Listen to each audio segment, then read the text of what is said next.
Em nome do Pai, do Filho e do Espírito Santo. Amém. O anjo do Senhor anunciou a Maria e ela concebeu do Espírito Santo. Ave Maria, cheia de graça, o Senhor é convosco. Bendita sois vós entre as mulheres, bendito é o fruto do vosso ventre, Jesus. Santa Maria, Mãe de Deus, rogai por nós, pecadores, agora e na hora de nossa morte. Amém. Eis aqui a serva do Senhor, faça-se em mim segundo a vossa palavra. Ave Maria, cheia de graça, o Senhor é convosco, bendita sois vós entre as mulheres, bendito é o fruto do vosso ventre, Jesus. Santa Maria, Mãe de Deus, rogai por nós, pecadores, agora e na hora de nossa morte. Amém. E o Verbo divino se fez carne e habitou entre nós. Ave Maria, cheia de graça, o Senhor é convosco, bendita sois vós entre as mulheres, bendito é o fruto do vosso ventre, Jesus. Santa Maria, Mãe de Deus, rogai por nós, pecadores, agora e na hora de nossa morte. Amém. Rogai por nós, Santa Mãe de Deus, para que sejamos dignos das promessas de Cristo. Oremos, infundi, Senhor, em nossas almas a vossa graça, como vos pedimos, para que nós, que pela anunciação do anjo viemos a saber o mistério de vossa encarnação, paixão e morte de cruz, cheguemos um dia à glória eterna dos céus, pelo mesmo Cristo, Senhor nosso. Amém. Caríssimo irmão e irmã, hoje meditamos a liturgia da terça-feira da 23ª semana do Tempo Comum e seguimos com o Evangelho de São Lucas, que nos diz: naqueles dias Jesus foi à montanha para rezar e passou a noite toda em oração a Deus.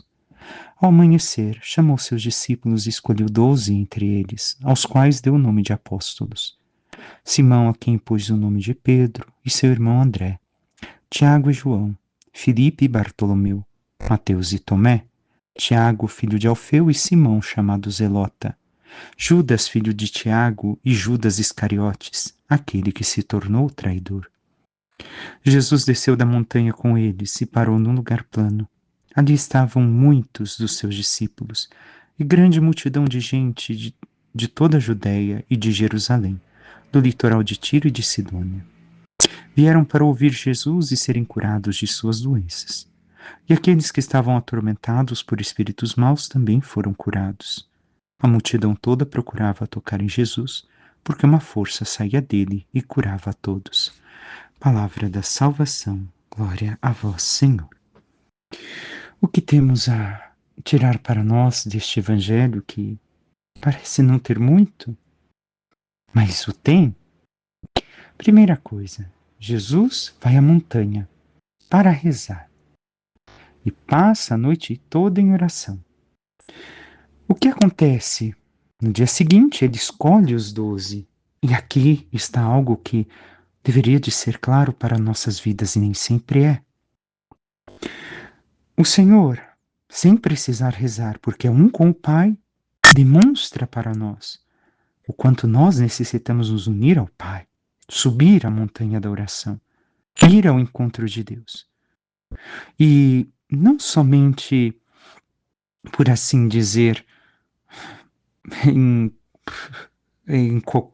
quando preciso, mas em todos os momentos, em especial em todas as decisões que temos que tomar, em todas as escolhas que devemos de fazer na nossa vida.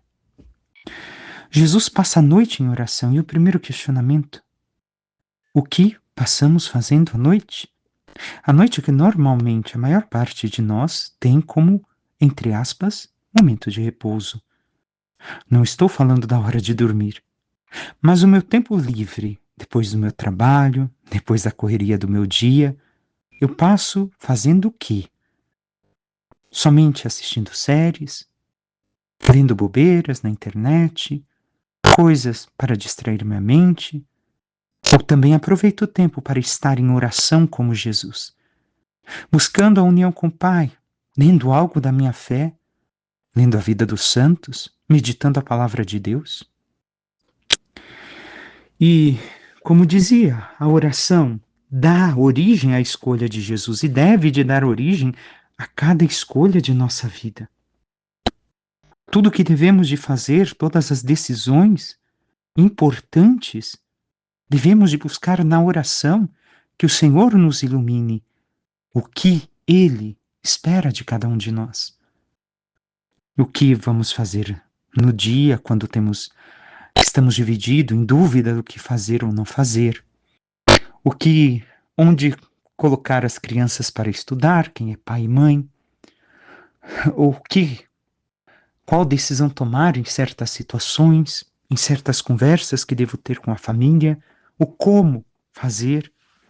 Tudo isso deveríamos de também na oração buscar conhecer a vontade do Senhor e realizar esta mesma vontade.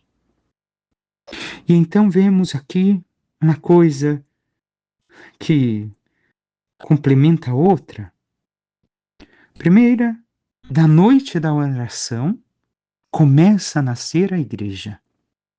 Porque Jesus separa de todos os discípulos, agora 12 para serem seus apóstolos, para estarem mais próximos a Ele, para partilharem a vida com Ele e realizarem a missão que lhes confia.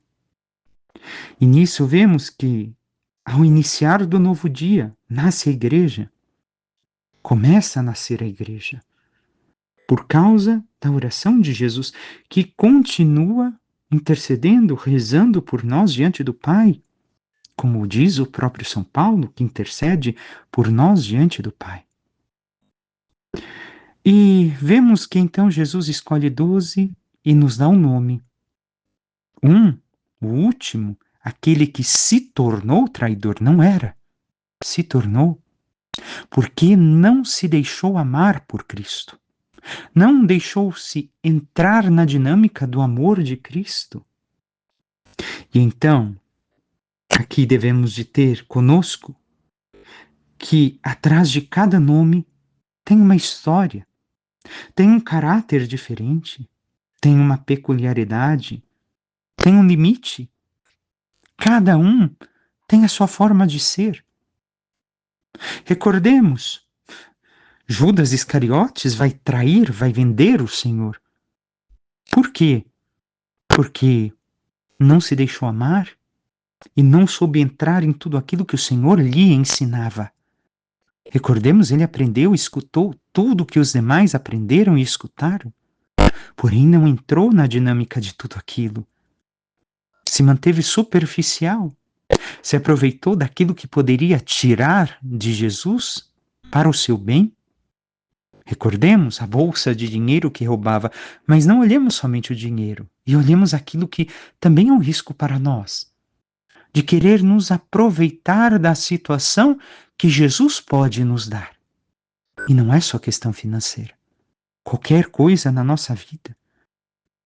Podemos dizer que os outros discípulos talvez não tenham passado pelo mesmo? Passaram, talvez. Mas se deixaram tocar pela palavra do Senhor. E recordemos os outros 10 dos 11 que sobram vão abandonar Jesus no momento mais difícil. Não são santos ainda. Vão fugir. Vão deixar o Senhor no suplício da cruz sozinho. Somente o discípulo amado, que amava e se deixava amar, permanece com o Senhor até mesmo na cruz. Os demais fogem. Têm seus defeitos, seus limites. Mas, a partir de tudo aquilo que eram, se deixaram tocar pelo Senhor. Quiseram ser um instrumento do Senhor para a humanidade. Recordemos, Jesus escolhe 12 para fazer assim o novo Israel, mas também devemos de ver a nova humanidade que o Senhor cria a partir de seus discípulos. Tenhamos em conta que estes limites vão permanecer com os discípulos até o momento da paixão e morte do Senhor, com sua ressurreição, por causa de seu sangue derramado pela salvação, tocados pelo seu sangue, sangue que ontem meditávamos na festa justamente do nascimento de Nossa Senhora. Por causa de seu sangue verdadeiramente derramado, tocados, são transformados, purificados. E agora já servem ao Senhor com ousadia. Não temem mais. Se deixam transformar plenamente. E aqui está outro questionamento para nós. O Senhor também nos chamou. Com nossas características, com o nosso caráter, com a nossa história, com os nossos limites. Porém, ele já derramou seu sangue sobre nós, porque ele morreu uma vez por todas e ressuscitou uma vez por todas. E nós deixamos que este sangue nos purifique, nos transforme, de tal forma que a vida de Cristo seja tudo em nós, meu irmão, minha irmã. Permitimos que a sua palavra, seus ensinamentos, toquem o mais profundo de nós, para que realmente nós sejamos uma nova pessoa como Jesus espera, ou simplesmente como Judas Iscariotes. Caminhamos com Jesus, escutamos, achamos lindo, porém o que nós queremos é tirar vantagens daquilo que Jesus pode nos dar, não importa qual seja. E muitas vezes devemos de ser sinceros conosco mesmos. Por quê? Porque cegamente nós fazemos isso em algumas ocasiões. Não queremos a mudança, não queremos servir ao Cristo, mas queremos nos servir do Cristo. E é um grande risco que nós devemos de pedir ao Senhor que tire de nós e transforme o nosso coração. Ainda tenhamos em conta que o apóstolo nasce da oração de Jesus. E Jesus reza, como disse, por nós. Mas nós também devemos estar na intimidade com Ele, porque é na oração que nós nos tornamos íntimos a Ele.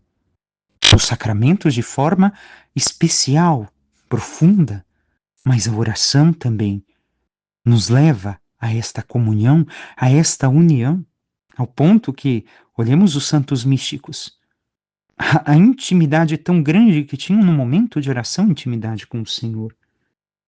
E o como estamos vivendo a nossa oração para sermos discípulos, apóstolos do Senhor. Então Jesus desce da montanha, agora a partir daqui vai iniciar depois o discurso da planície. E todas as pessoas que vêm de todas as regiões, dos 4 cantos, poderíamos assim dizer, da terra, de todos os lugares para ouvir Jesus, querem ouvir e ser curados. Então, aqui também há uma indicação para nós. Se nós ouvimos o Senhor, também nós somos curados na nossa alma. Não é somente cura física, mas é a cura que nos torna verdadeiramente homens, em questão aqui de humanidade, a humanidade de Cristo que nasce em nós. Mas não basta escutar. Esta palavra deve de encontrar como a semente uma terra boa no nosso coração e produzir frutos, para que a cura realmente aconteça e a verdadeira humanidade nasça em nós. E então até mesmo quem estava atormentado por espíritos eram curados, eram libertos, porque uma força saía dele e curava a todos. Recordemos, a missão o Senhor nos dá, mas é Ele que realiza a obra. Nós somos meros instrumentos e nada mais. Mas para isso devemos de estar com o Senhor. Devemos de ter a intimidade com Ele, para que Ele nos oriente na missão que nos confia e possamos ser verdadeiramente seus apóstolos, levando sua presença a todos e a cura a todos. Diz o Salmo 144, 45, o Senhor é muito bom para com todos. Assim é o Senhor para conosco. Ele é bom. E bom, recordemos, porque o Senhor é bom. Porque Ele não busca interesses em nós. A única coisa que espera é que aprendamos a amá-lo. E nada mais. A partir do amor, sabe que nos doaremos porque encontramos o verdadeiro amor, Ele.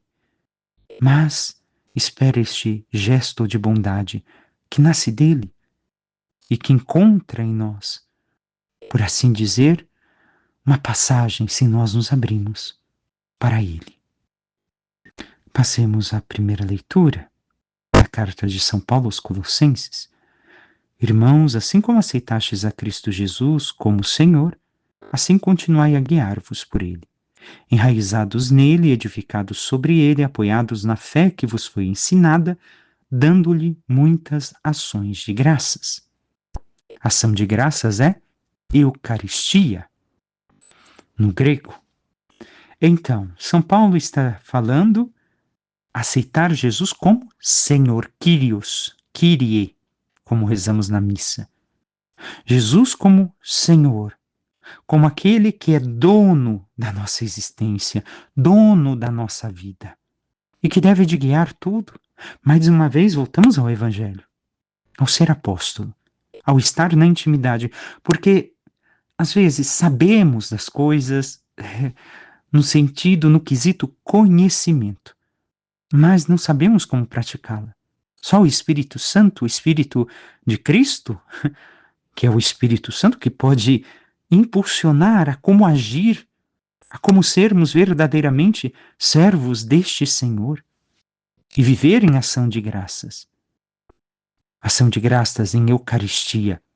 Não é somente a Eucaristia da Santa Missa, ali é um momento sublime eucarístico de ação de graças a Deus, onde o Senhor se dá como alimento na comunhão eucarística, onde nos une nele e nos tornamos seu corpo místico de forma plena. Mas aqui a Eucaristia é a nossa vida no dia a dia. Em cada instante, em cada ação, em cada trabalho, em todos os momentos sermos ação de graças. Segue, estai alerta para que ninguém vos enrede com sua filosofia e com doutrina falsa, baseando-se em tradição humana e remontando as forças elementares do mundo sem se fundamentar em Cristo, pois nele habita corporalmente toda a plenitude da divindade. Dele também vós estáis repletos, pois ele é a cabeça de todas as forças e de todos os poderes. Aqui vemos que devemos de tomar cuidado. São Paulo não está criticando filosofia ou tradição humana. O que ele está dizendo é que elas não podem desviar daquilo que Cristo ensina para nós. Não posso ter uma filosofia, por exemplo, como a de Nietzsche, acima daquilo que Cristo me dá, que Cristo me ensina. Não posso. Se opõe a tudo aquilo que Cristo ensina, a tudo aquilo que ao longo de todos os séculos os santos contemplando na oração, na intimidade com Deus, até na vida mística, mostram que é erro, nós não podemos nos guiar por essas coisas. Sejam filosofias, sejam ciências, seja o que for, porque mesmo as ciências, Deus dá graça ao homem para compreender a natureza e ter a capacidade de cada vez compreender melhor a criação. Porém, tudo isso deve de levar o homem a Deus. Quando o afasta de Deus, já está errado, até mesmo tradições humanas. Tudo deve de ter fundamento em Cristo, diz São Paulo. Então, se não se funda nele, que é a própria divindade, o próprio Deus, não tem como ser algo a ser escolhido por aquele que ama a Deus. Segue ainda, nele vós também recebestes uma circuncisão, não feita por mão humana, mas uma circuncisão que é de Cristo, pela qual renunciais ao corpo perecível. Com Cristo fostes sepultados no batismo, com ele também fostes ressuscitados por meio da fé, no poder de Deus que ressuscitou a Cristo dentre os mortos. Então São Paulo aqui não está se opondo ao corpo, mas está dizendo que renunciamos à vontade do corpo, à vontade da matéria, da vida natural, onde nos esquecemos do sobrenatural, das coisas do alto, do céu. Ora, vós estáis mortos por causa dos vossos pecados, e vossos corpos não tinham recebido a circuncisão, até que Deus os trouxe para a vida junto com Cristo, e todos nós e a todos nós perdoou os pecados. A circuncisão, como sabemos, é a retirada de uma pele, uma limpeza, é a circuncisão do coração, que também, mesmo não colocando do coração São Paulo, mas é Jesus que nos fala, é o retirar tudo aquilo que impede a nossa natureza de entrar em contato com Deus, de viver aquilo que Deus nos propõe, que é o pecado que nos afasta e nos impede desta mesma relação. Mas nós devemos de recordar que o Senhor nos perdoou pelo batismo, nos perdoa sempre pelo sacramento da confissão, mas devemos de buscar crescer na busca de santidade, para que assim vivamos em plena união com o Senhor. Existia contra nós uma conta a ser paga, mas ele a cancelou, apesar das obrigações legais, e a eliminou pregando-a na cruz. Ele despojou as autoridades e os poderes sobre-humanos e os expôs publicamente em espetáculo, levando-os em cortejo triunfal. Aqui, autoridades e poderes seriam os anjos decaídos. E ele despoja o poder do mal. Ele mostra que eles não têm poder algum, como vemos no exorcismo, que é falado, relatado ao final do evangelho que escutamos. Por causa de sua cruz, ele eliminou tudo isso. E assim, temos em conta que o Senhor, somente Ele, poderia nos salvar. Somente Deus poderia realmente cancelar aquela conta que deveria de ser paga. Porque de nenhum outro modo o homem pode ser salvo. Por isso devemos de viver nele, para Ele, ter esta verdadeira senhoria de Cristo em nossas vidas, para que, vivendo cada vez mais aquilo que Ele quer, possamos identificar plenamente com Ele e um dia participar de sua glória. Peçamos à Santíssima Virgem Maria, nossa Mãe, que interceda por cada um de nós e nos ajude a cada vez mais escutarmos a voz de seu Filho, buscar a intimidade com Ele na oração, nos sacramentos, para que, compreendendo cada vez mais seus ensinamentos e levando-o a todos aqueles que estão à nossa volta, possamos ser seus verdadeiros apóstolos, possamos com nossas vidas, vivendo sua santidade, dar ação de graças, para que um dia possamos glorificá-lo nos céus. Louvado seja nosso Senhor Jesus Cristo, para que sempre seja louvado. Por intercessão da Santíssima Virgem Maria, de todos os santos e anjos de Deus, desça sobre vós, vossas famílias, vosso trabalho e tudo que vos pertence, a bênção do Deus Todo-Poderoso, que é Pai, Filho e Espírito Santo. Amém. Um santo e abençoado dia a todos.